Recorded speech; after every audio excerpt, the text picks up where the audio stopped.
In the year 862, a fleet of longships cut through the grey waters of the Baltic Sea. Their dragon-headed prows pointed toward an unknown destiny. Aboard the largest vessel stood a man whose name would echo through 1,000 years of history. His name was Rurik, and he was about to do something no Viking had ever done before. He wouldn't just raid a land. He would found a nation that would become the largest country on Earth. This is the story of how a Scandinavian warrior became the father of Russia, establishing a dynasty that would rule for over 7 centuries and shape the destiny of millions. It's a tale of ambition, survival, and the unexpected birth of an empire from the chaos of tribal warfare. The 9th century was a time of upheaval across northern Europe. Viking raiders had terrorized coastlines from Ireland to Constantinople. But the eastern routes offered something different. Not just plunder, but opportunity. These weren't the familiar fjords of Norway or the green hills of Denmark. This was the vast, untamed wilderness of what would become Russia. A land of endless forests, mighty rivers, and warring Slavic tribes. Rurik came from a world where strength determined survival. Born around 830 in Jutland, he was raised in the tradition of Norse seafarers and warriors. His people believed that a man's worth was measured not by the land he inherited, but by what he could conquer and hold. The Viking way was simple. The strong ruled, the weak served, and the sea connected all things. But by the mid-9th century, something extraordinary was happening in the lands beyond the Baltic. Slavic tribes, exhausted by constant warfare, were looking for a different solution to their problems. They had tried ruling themselves, but their conflicts only bred more violence. Trade routes were disrupted, settlements burned, and prosperity remained elusive. According to the primary chronicle, the ancient Russian historical record, these tribes made a decision that would change everything. "Our land is great and rich, but there is no order in it," they reportedly declared. "Come and rule over us." It was an invitation unlike any the Vikings had ever received. Not a call to raid and retreat, but to stay, to rule, to build something lasting. For Rurik, it represented the ultimate prize. Not just treasure that could be spent, but power that could be inherited. The invitation came from a confederation of Slavic and Finnic tribes around the area of Lake Ladoga, near present-day St. Petersburg. These weren't primitive peoples cowering before Viking might. They were traders, craftsmen, and farmers who controlled vital routes between Scandinavia and the Byzantine Empire. They had wealth, but they lacked the military organization to protect it. Rurik understood what they were truly offering. This wasn't just about ruling a few scattered settlements. The eastern trade routes were the highway to unimaginable riches. Silver from the Islamic world, silk from China, spices from distant lands. Whoever controlled these routes could become wealthier than any Viking king had ever dreamed. So in 862, Rurik gathered his brothers Cineas and Truvor, along with their most trusted warriors, and sailed east. They weren't going as raiders this time. They were going as founders of a dynasty that would outlast the Roman Empire itself. When Rurik's longships appeared on Lake Ladoga, the Slavic tribes knew they were witnessing the arrival of something unprecedented. These weren't the typical Viking raiders who struck fast and disappeared. Rurik had brought craftsmen, traders, and settlers alongside his warriors. He had come to stay. The transition wasn't entirely peaceful. While some tribes had invited him, others viewed this foreign rule with suspicion. The Varangians, as the Slavs called the Vikings, were outsiders with strange customs and a different faith. But Rurik possessed something that would define successful rulers throughout history: the ability to adapt without losing his essential strength. He established his capital at Ladoga, then later moved to Novgorod, strategically positioned to control both northern and southern trade routes. Unlike other Viking leaders who simply imposed their will through force, Rurik began a careful process of integration. He married into local noble families, adopted useful Slavic customs, and most importantly, protected the very trade that had made the region valuable in the first place. His brothers proved equally capable. Cineas took control of Beluzero, while Truvor established himself at Izborsk. Together, they created a network of fortified settlements that could protect merchant caravans and tax trade goods. It was a revolutionary approach. Instead of just taking wealth, they were creating the conditions for wealth to grow. But ruling this vast territory required more than military might. The Slavic tribes had complex social structures, established trade relationships, and religious practices that couldn't simply be swept away. Rurik had to become more than a Viking warlord. He had to become a statesman. The key to his success lay in understanding the region's geography. The river systems of Eastern Europe formed natural highways stretching from the Baltic to the Black Sea. The Volkhov River connected to Lake Ilmen, which led to the Dnieper River, which eventually reached the wealthy Byzantine Empire. Control these waterways, and you controlled one of the most profitable trade networks in the medieval world. Rurik's men became something new. Not just raiders, but merchant warriors who could fight off bandits and negotiate with Byzantine officials with equal skill. They learned to speak Slavic languages, adopted local knowledge of river navigation, and began to see themselves not as temporary conquerors, but as permanent rulers of a growing realm. The wealth began to flow almost immediately. Silver dirhams from the Islamic Caliphate, Byzantine gold, amber from the Baltic, furs from the northern forests. All of it passed through Rurik's territories, and all of it paid tribute to his growing power. Within just a few years, his modest Viking warband had become the nucleus of a state that stretched across thousands of square miles. But Rurik faced a challenge that would define his legacy. His brothers Cineas and Truva both died within a few years of their arrival, leaving their territories under his sole control. Some historians question whether these brothers ever existed, suggesting they might represent a later mythologization of Rurik's early consolidation of power. Regardless of the truth, by the late 860s, Rurik ruled alone over a territory larger than most European kingdoms. He had proven that Vikings could do more than raid and retreat. They could build, rule, and create something lasting. But the greatest test of his vision was yet to come. By 870, Rurik had achieved something remarkable. He had transformed a collection of warring tribes into a unified state. But he understood that true power wasn't just about controlling territory. It was about creating institutions that could survive beyond any single ruler. He was building the foundation of what would become Russia. The genius of Rurik's system lay in its flexibility. Unlike the rigid feudalism developing in Western Europe, Rurik's state adapted to local conditions. In areas with strong Slavic traditions, he worked through existing tribal leaders. In regions where Viking military culture dominated, he established direct rule through his appointed jarls. This pragmatic approach allowed him to expand rapidly while maintaining stability. Trade was the lifeblood of his growing realm. Rurik's merchants became fixtures in the markets of Constantinople, where they were known as the Rus, a name that would eventually give Russia its identity. These weren't just commercial relationships. They were diplomatic connections that elevated Rurik's status from regional warlord to international player. The transformation wasn't just political, it was cultural. Viking warriors began settling permanently, marrying Slavic women, and raising children who belonged to both worlds. These children would speak Norse and Slavic languages, worship both Odin and Slavic gods, and see themselves as inheritors of a new kind of civilization. Rurik's military innovations were equally important. He created a professional warrior class that combined Viking fighting techniques with knowledge of local terrain and tactics. His forces could move rapidly along river systems, strike at enemies hundreds of miles apart, and retreat to fortified positions when necessary. This mobility made him nearly impossible to defeat through conventional warfare. The archaeological evidence from this period tells a fascinating story. Excavations at Novgorod and other early Rus settlements show a remarkable blend of Scandinavian and Slavic material culture. Viking-style weapons and jewelry appear alongside Slavic pottery and tools. Most significantly, the burial practices began to merge, creating new traditions that reflected the emerging Rus identity. But Rurik's greatest achievement was recognizing that his new state needed more than just military strength to survive. He began establishing legal codes that blended Viking and Slavic traditions, created administrative systems for collecting taxes and managing trade, and most importantly, started thinking about succession.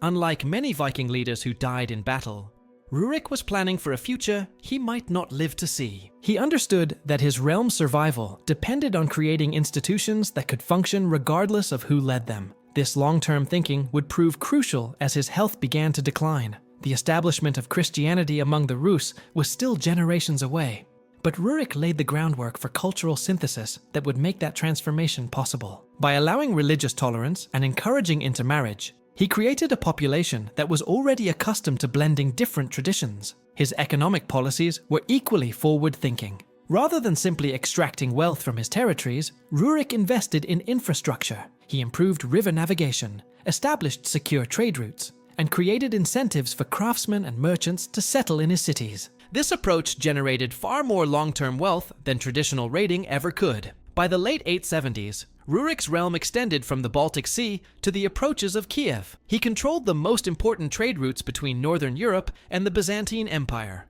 commanded the loyalty of dozens of formerly independent tribes, and had established the foundations of a state that could survive his death. But survival would require more than good institutions. It would require the right heir. In 879, as Rurik lay dying in Novgorod, he faced the ultimate test of any dynastic founder, ensuring his life's work would survive his death. His son Igor was still a child, too young to rule a vast territory surrounded by enemies. The decision Rurik made in his final days would determine whether his Viking experiment would collapse into chaos or evolve into something greater. Rurik chose Oleg, his trusted kinsman and military commander, as regent for young Igor. It was a brilliant decision that revealed Rurik's understanding of both Viking tradition and the practical requirements of ruling his diverse realm. Oleg possessed the military skills to defend the territory and the political acumen to hold together Rurik's coalition of Slavic tribes and Viking settlers. But Rurik's death created immediate challenges. Several tribal leaders saw the succession of a child as an opportunity to break free from Rus control. Viking warriors who had followed Rurik personally wondered whether they owed the same loyalty to a regent and an infant prince. Most dangerously, other Scandinavian adventurers viewed the apparent weakness as an invitation to carve out their own kingdoms. Oleg's response demonstrated that he had learned well from Rurik's example. Instead of trying to hold the entire territory through force alone,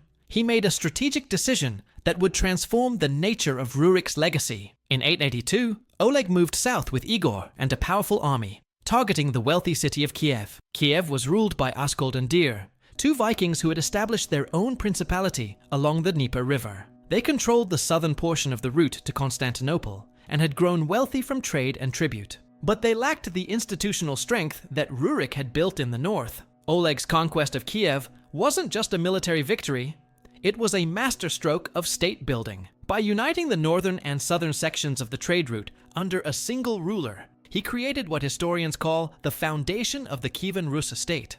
Kiev's location made it ideal as a capital for this expanded realm, positioned to control trade with Byzantium while maintaining connections to the Viking homeland. The consolidation under Oleg revealed the genius of Rurik's original vision. The institutional structures he had created, the blend of Viking military culture with Slavic administrative traditions, the emphasis on trade over simple plunder, the flexibility to adapt to local conditions, proved strong enough to survive the transition between rulers. Igor came of age in a realm far larger and more powerful than the one his father had founded. Under Oleg's regency, the Rus had evolved from a regional power into a major player in European politics.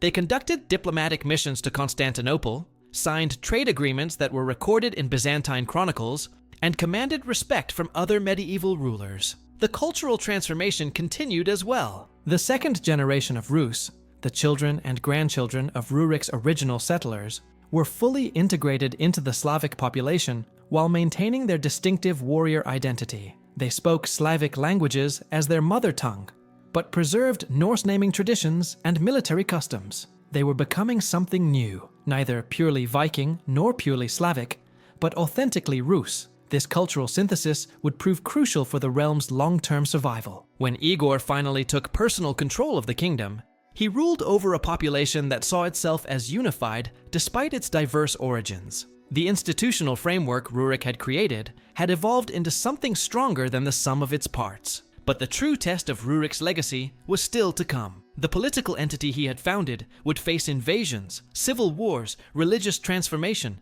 and dynastic crises. Yet through all these challenges, the essential structure he had created, a state that could adapt while maintaining its core identity, would endure for centuries. The dynasty that Rurik founded in a remote Slavic settlement would rule Russia for over 700 years. When the last Rurikid Tsar, Fyodor I, died in 1598, he was the descendant of that Viking adventurer who had sailed east in 862. No other medieval dynasty could claim such longevity or such profound influence on world history. Igor's reign, when he finally took full control, demonstrated both the strengths and challenges of Rurik's legacy. He continued his father's policies of expansion and trade, but he also faced the constant pressure of maintaining unity among diverse populations spread across vast distances. His campaigns against the Byzantine Empire and his death at the hands of the Drevlians in 945 showed that the Rus had become a force that demanded international attention and faced serious internal challenges.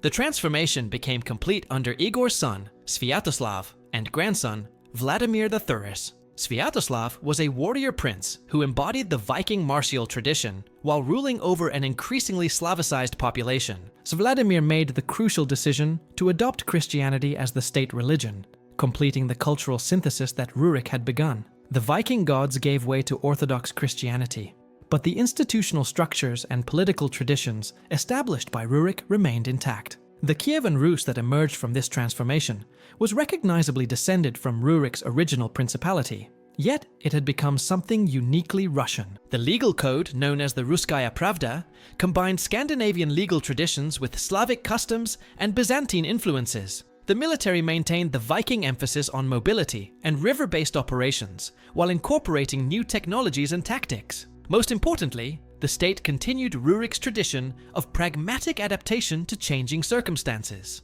Archaeological evidence from across the former Rus territories tells the story of this remarkable transformation. Excavations show Viking-style artifacts gradually giving way to distinctly Russian cultural material.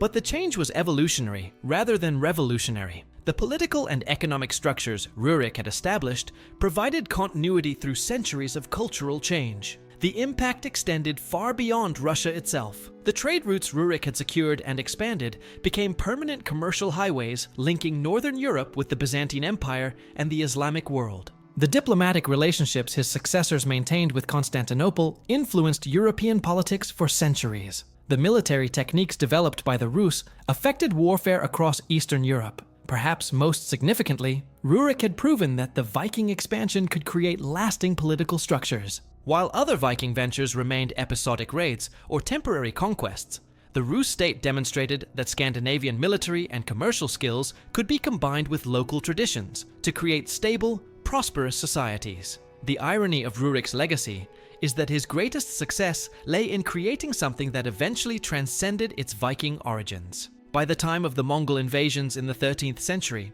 the descendants of his warriors fought as Russians defending Russian cities. The institutional flexibility he had built into his state allowed it to survive even the devastation of Mongol rule, and eventually emerge as the foundation of the Muscovite state and the Russian Empire. Modern Russia's vast expanse from the Pacific Ocean to the Baltic Sea, its complex relationship between central authority and regional autonomy, even its historical role as a bridge between European and Asian civilizations, all of these can trace their origins back to the decisions made by a Viking adventurer in a lakeside settlement over 1,000 years ago. When Vladimir Putin, or any Russian leader, speaks of Russia's 1,000-year history, they are ultimately referring back to Rurik's legacy. The man who sailed east seeking opportunity became the founder of the world's largest country, the creator of a civilization that would survive the rise and fall of empires, and the patriarch of a dynasty that would shape European history for nearly 7 centuries.